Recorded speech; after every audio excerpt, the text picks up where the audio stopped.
Welcome to Bowties Sometimes Cool. Myself, Ashley, and Ed. Good evening, Ed. Good evening, Ash. How are you this lovely October evening? I'm feeling quite cozy actually. Obviously, it's like what is it now? By the time I got on, because I was having technical issues, it's 20 past 7, and it means that it's completely dark outside. Like so dark, it's unbelievable. And the clock go back as well this weekend. They go back tomorrow. Yeah, so even darker. But that's good. I do like this time of year. It's quite cozy. Get in, get your PJs on, get the fire on, hot chocolate. It's all good. It's all good. And you? Yeah, I mean, I quite like this time of year. It's pretty nice. It's nice to get in, get cozy. Have a nice hot cup of tea, put your feet up, and watch a nice film. Which is what I did. It's a nice segue into this, which is what I did on Saturday night. And the other thing, Ed, is to be fair, when it's dark, the only downside is when it's dark, those pesky vampires come out. So, Indeed. yeah. So, what will we be watching this weekend? Well, this weekend I watched The Lost Boys.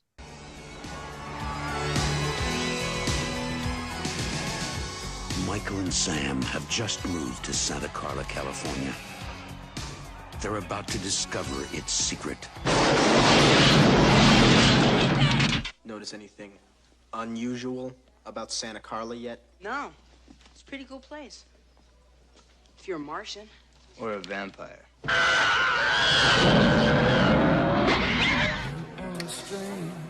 where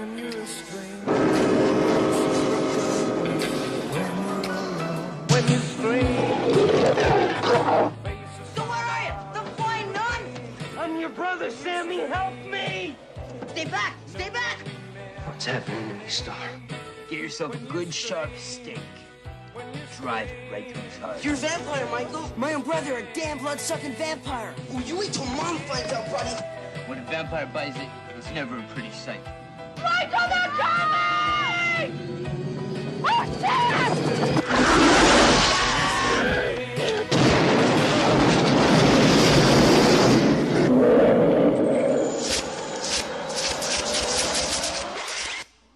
I have seen it before, so it's not one of these Ed films that I've never seen. I saw it before. Must be 2001, 2002, because I know it was on around about the same time I was really into Buffy the Vampire Slayer. So I thought, anything vampire related. But unfortunately, I watched it over Christmas, and someone bought me a bottle of absinthe for Christmas, and I can't really remember it because the absinthe sort of makes you forget things. So it was almost like watching a new film that I'd never seen before. Well, Ed, this is a absolute 80s classic. Not going to say it's the best film, but it's great of its time. Great cast: Corey Haim, Corey Feldman, Jason Patrick, Keith Sutherland. Few twists and turns. Probably some predictable. Is it the best film? Possibly not, but I can watch it again and again. It certainly is a classic. There's brilliant scenes in it. Very much of its time. I think you quite enjoyed it. I think he gave you some memories from way back when. So I'm going to ask you, what do you think of it, Ed? Give me your critique, because your critiques, mine are always like, yeah, it's great or it's rubbish. There's not really much in between, really. Certainly not descriptive stuff. So Ed is the main man. Ed, give us your Mark Commode. You put me on the spot now. Right. I think a problem I have with Lost Boys is the same. And it's me. It's not the film. It's me. It's the same problem I had with E.T. I think I'm at the wrong time in my life watching it. I think if I was watching this in the 80s as a teenager, it probably would have been one of the best things I've ever seen. Same thing as the first time I watched E.T., I was nearly 50, and it left me cold. But I think if I watched E.T. as a child, I'd been in floods of tears, and it would be one of the best things I've ever seen. So I think, yeah, if I'd seen this in the 80s when it was intended to be watched, when I was the target audience, I think I'd liked it a heck of a lot more. I know a lot of people in my high school loved it. The soundtrack was always playing in the sixth form common room. I mean, it's an amazing soundtrack. It's absolutely brilliant. I'll give you my critique wise on it. I like the way that they're driving to the town. What's the name of the town, Nash? Santa Carla, isn't it? Yeah, they're driving there. It all looks all beautiful and sunny and everything. And you've got a lovely sign there, and then they go past it, and on the back of it, it's got Murder Capital of America, and the whole place looks sort of run down, seedy and sleazy, and it's sort of, it. I'm looking at it as a critique of Reagan's America. There you go. Of how America had become sort of grasping, superficial nonsense, where the rest of the world looked at it as a leader. It was sort of, America was in decline, and that's sort of quite. You've got the surface, you've got the sign, all this wonderful, happy, sunny place, and you look beneath the surface, and yeah, it's not the nicest place in the world. It's all actually sort of David Lynch does a lot with his films. He does it with Blue Velvet there.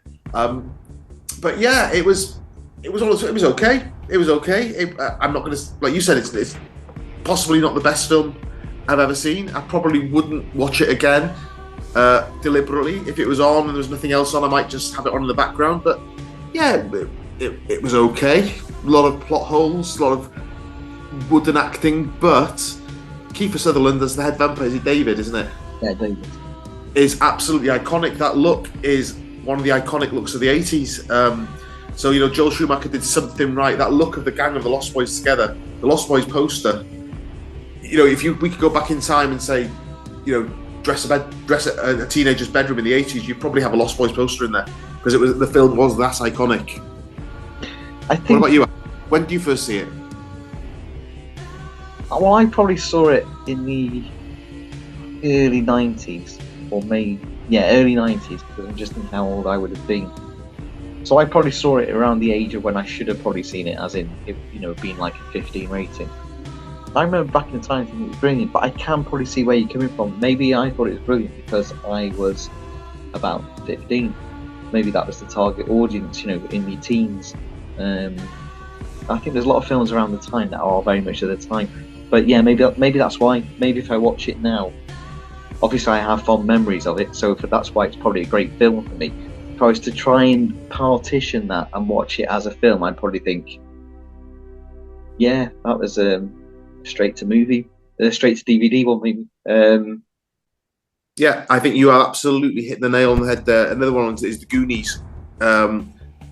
I went to see that by accident in the 80s. My little brother, I'd been given money by my mum to say, take your little brother to see the Transformers film. The Transformers film was finished, so we went to see The Goonies. And I think I was 12 or 13. My little brother was 6 or 7. And it's just, you associate memories of things you've done with things you've seen. And it was before Christmas. I remember we'd been to Woolworths in Llandudno. There was all the Christmas lights out. We'd gone from the freezing cold into this lovely warm cinema, had ice creams. I bought a V8. I don't know what it's in my memory. I bought a 4-hour videotape to tape something on, but I don't know what it was. But it's all those associations. I was like, is The Goonies the best film ever? No. Was it one of my nice warm memories? Absolutely, it was. And I think you said the same thing about the Lost Boys there. But I don't know. I think film ratings and stuff had far more significance in the old days. So when you got to watch a 15, it was a big deal. It was almost like a milestone in your life. It's like, oh, I'm old enough to watch this now. What are you going to watch? Oh, I'm going to watch The Lost Boys. Everyone's talking about it. So again, you attach sort of those fond memories. Like Aliens was probably one of the first 18s that I saw. Although, to be fair, Aliens is really good. But you kind of know what I'm getting at. In those days, like it was a big thing. But I remember that this was one of the first 15s that I watched when I was 15. I was like, yeah, probably this and it were the two things I was watching quite a lot. So Ed, what would you give? I'm going to guess. What did I say to you, Ed, at the time? You were going to give it. Well, let me look back on this. Our correspondent. Well, actually, he gave you pretty much nothing when I asked for it. Usually Ed kind of messages and says, well, that was really good. So I kind of knew that this was... You said it's a 6 from Ed. Yeah, okay, well, I'm thinking more 5 now, but yeah. 4.5. 4.5. 4.5. But with a caveat that I think I have absolutely watched it when I'm not the target audience for it. So really, I think if young me had seen it, young me would probably give it 7 or 8. But old me is giving it 4.5. and 2.5 marks of that for the music. You cruel man, Edward. Well, look, that's fair enough. That's fair enough. I'm going to give it 8.5, but that's because for the reasons I've already outlined, really. Yeah. Quite a lot of nice memories attached to this film, really, which probably boosts it more than it should. I suppose if I was really being really objective, I'd probably give it maybe 6.5. I think it's got 7.2 or 7.4 on IMDb. So again, by the time we take an average, we're not far off. No, that's 4.5. That's 9, 13, 6.5 from us. Similar. It's a very subjective thing, film. So I think you've got the emotional connection that I don't. As I said, I don't think it's a bad film at all. It's just that it's passed me by when I didn't see it when I should have seen it. And on that bombshell, that cryptic, we will say goodbye from me. Goodbye, friend. Goodbye.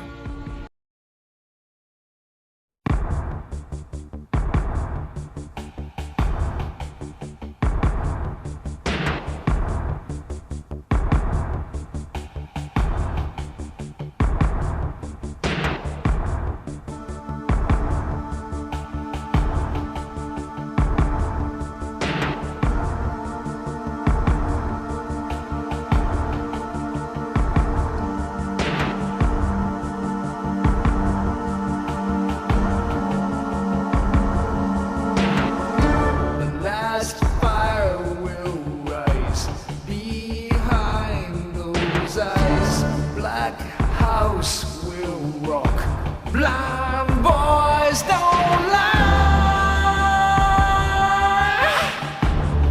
Immortal fear, that voice so